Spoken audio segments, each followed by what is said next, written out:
For several years now, we've been working with the European Space Agency on the IRIS program. When we look at aircraft departing and arriving to airports, you're probably familiar with the concept of holding patterns, where aircraft are put in a holding pattern and then called into the airport to land when there's space available. By planning ahead and knowing when an aircraft is going to arrive at an airport, you can avoid those holding patterns and have them arrive straight in for landing as soon as they get there.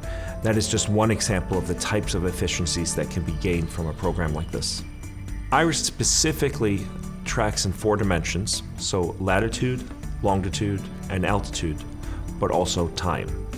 These are the so-called 4D trajectory-based operations that air traffic controllers and pilots can use to calculate the optimal routing from one place to another, optimal cruise, as well as optimal descent and ascent from airports that result in overall CO2 emissions reductions.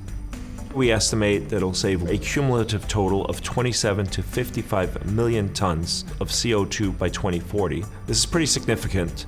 In fact, it is equivalent to the output from a major European city such as Seville or Florence. EasyJet, already one of the world's most efficient airlines, is an early adopter of IRIS, and they will be starting initial trials here in 2022 for full commercial launch in 2023.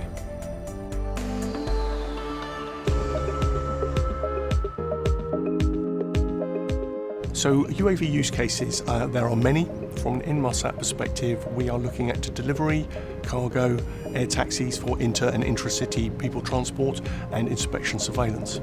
Inspection surveillance will be things like offshore wind farms, oil rigs, remote power lines. From a cargo perspective, there are companies that can take half-ton payloads and deliver sort of 200-kilometre range.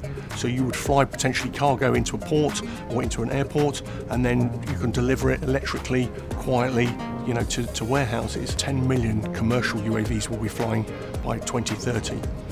Out of those, we estimate some 600,000 will require beyond visual line of sight BVLOS guidance and integration into our airspace. That's a 10-fold increase in airspace usage within the next 8 to 10 years.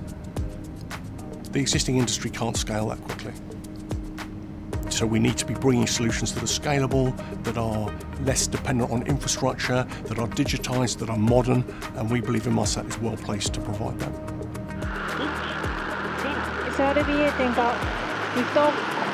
We are taking a lesson from history, that navigation technology can help solve great problems, and we need it to come to our aid more than ever before. For aviation, these benefits are not the whole solution to reducing carbon emissions, but they represent an important step, and vitally a step we can take today.